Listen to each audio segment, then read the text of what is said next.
Bismillahirrahmanirrahim.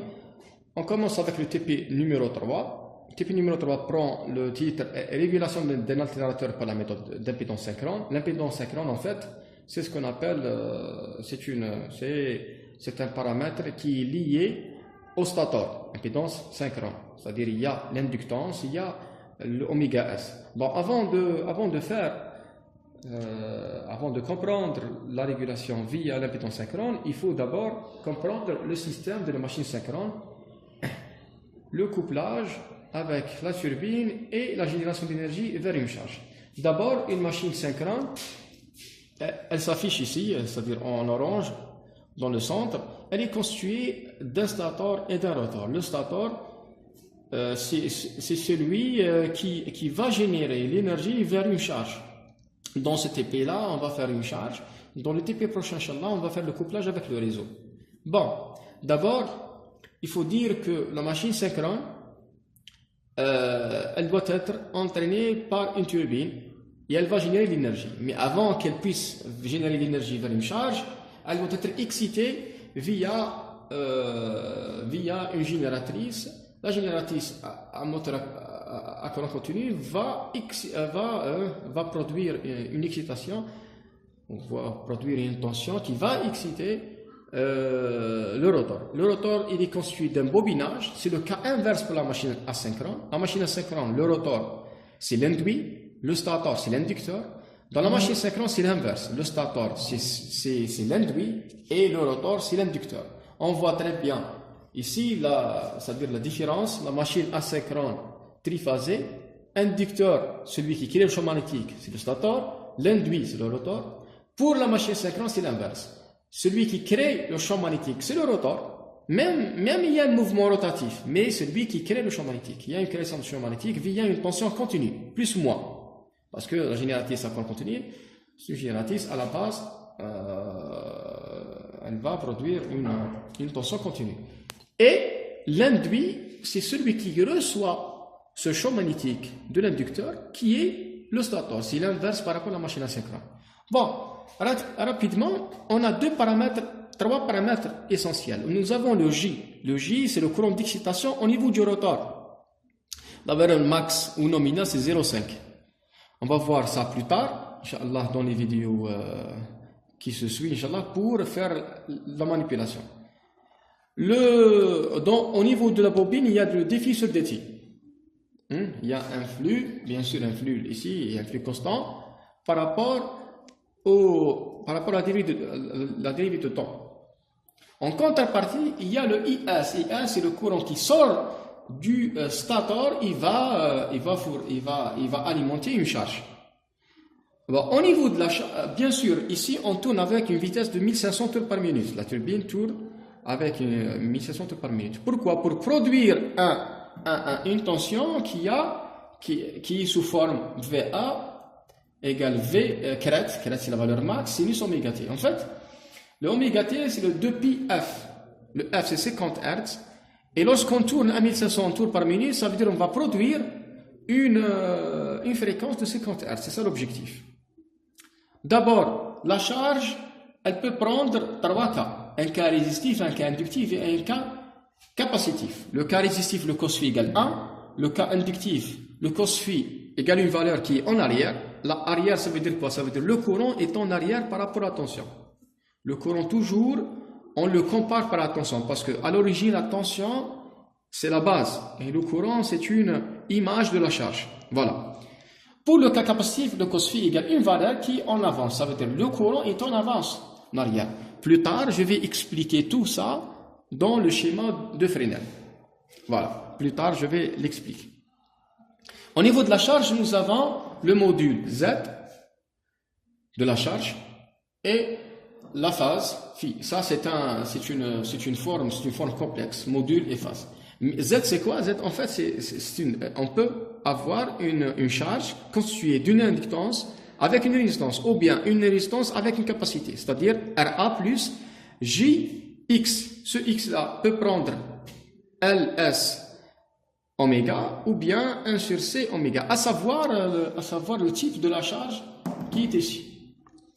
Alors, dans la forme, ça c'est un système triphasé, la charge elle est montée en étoile généralement pour produire un courant qui est inférieur par rapport à la charge triangle, mais même si vous faites le triangle, c'est pas faux, mais c'est à savoir la puissance et le courant généré, bien sûr, de la machine synchrone. Bon, via cette forme-là, on peut conclure deux choses. La tension V, c'est une tension induite au niveau du stator. Elle prend l'équation dérivée de flux par rapport au dérivé de temps. Le flux, on sait très bien, c'est l'ensemble de inductance fois le courant. L'inductance, c'est une constante. Elle sort de la dérivée. On aura seulement la dérivée du courant. Et quel courant? C'est le courant IS. IS qui est triphasé, qui est dans les trois phases. Ça, c'est pour le V caret. Oméga S, lorsqu'on dit oméga pulsation électrique, on entend, c'est-à-dire on aura comme information oméga. Il y a une relation. Parce qu'en fait, oméga électrique égale oméga mécanique fois nombre de paires de pôles, P. Ou bien, oméga mécanique égale oméga électrique, pulsation électrique, divisé par P. C'est-à-dire, il y a un lien. Sachant que dans le cas de synchronisme, oméga égale 2πs. On saute ici, le schéma à droite représente le principe de fonctionnement d'une turbine. D'abord, on alimente l'inducteur, c'est-à-dire l'excitation. On va faire l'excitation. Rotor via le stator. Il y a un autre fer en fait ici. Bon, plus on doit tourner le rotor à la vitesse de 1500 tours par minute. Voilà l'équation 60F sur P. Parce qu'à savoir, la turbine, généralement la turbine, elle doit avoir 4 pôles, 2 paires de pôles, pour avoir 1500, pour avoir une tension à la sortie du stator de 50 Hz, c'est-à-dire pour fournir une tension à la sortie du stator vers la charge. Excitation, on continue.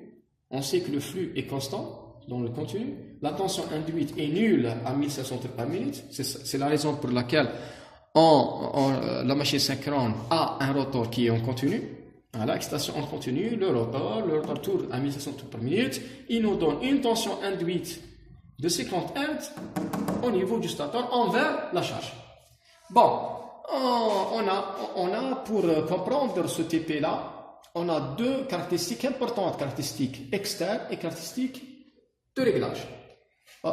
Les deux caractéristiques sont en fonction de la même c'est-à-dire du même paramètre qui est dans l'axe X, c'est le IS. C'est-à-dire le VS en fonction de IS et le J, courant d'excitation, en fonction de courant du stator qui est généré à la charge. Ça, c'est un courant d'excitation au rotor.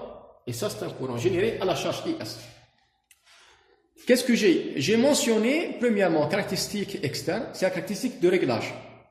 Dans ce cas-là, on a un courant d'excitation J égale, c'est une valeur constante, 0,51, c'est la valeur, c'est une valeur nominale maximum. Par contre, on va varier la tension VS par rapport au courant de la charge. C'est-à-dire, en fait, on va varier la charge, à savoir la valeur de la charge. Pour le cas d'une capacité, on aura l'allure qui est mentionnée en violet. C'est ça, à peu près, c'est ça l'allure, le comportement, c'est-à-dire capacitif de la charge pour faire la caractéristique VS en fonction de IS. Pour la charge résistive, c'est en bleu, et pour la charge inductive, c'est en orange. Ça, c'est le schéma en général, c'est-à-dire comment on peut avoir les allures. Sachant que à chaque fois, on change type de charge, type charge résistive triphasée, charge inductive triphasée et charge capacitive triphasée, et on change le commutateur de position, c'est-à-dire au lieu d'imposer une petite charge, on augmente et on aura la variation. La même chose pour la caractéristique de réglage, J en fonction de IS. On a 3 allures, mais on voit qu'il y a ce qu'on appelle, il y a une différence entre l'inductance dans le cas caractéristique réglage et l'inductance dans le caractéristique de charge. Hein? C'est l'inverse. il y a pratiquement seulement la charge résistive qui prend presque le même schéma, mais en haut, on a une diminution et ici, on a pratiquement une valeur presque constante avec une petite diminution. Ça, dans ce cas-là, caractéristique de réglage, on va mettre le VS simple à la valeur constante. Lorsque je dis simple, c'est devant. Attention, devant. Pourquoi simple? Parce que nous, on travaille toujours avec un circuit d'une seule phase. Ça veut dire devant. La valeur composée 380, on la divise par racine de 3 et on aura devant. On ne travaillera jamais ici avec les tensions composées, toujours tension simple. Pour comprendre tout ça, on saute à la partie la plus importante, c'est le circuit équivalent de la machine synchrone. En fait, nous avons une tension une tension induite au niveau du rotor, et nous avons l'impédance statorique XS plus RS. C'est une impédance au niveau du stator, et à la sortie, nous avons une tension qui sera fournie du stator envers la charge. On peut faire l'équation générale E, puisque ça c'est ça c'est l'entrée et ça c'est la sortie.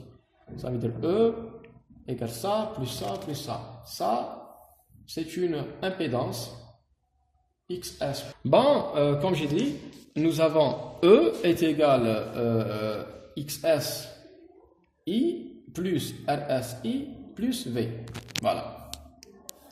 Ça, le RS plus le XS, c'est une impédance en fait. C'est une impédance. On peut calculer plus tard le RS c'est-à-dire par une méthode, c'est-à-dire tension, courant, et on peut faire le rapport et on peut avoir une valeur qui est proche de 2,62 ohms. Bon, jusqu'à maintenant, on a fait une étape 1 pour comprendre le TP numéro 3. On va, Inch'Allah, faire encore 2 à 3 vidéos pour finir la partie théorique et pratique, Inch'Allah, de ce TP-là. Merci.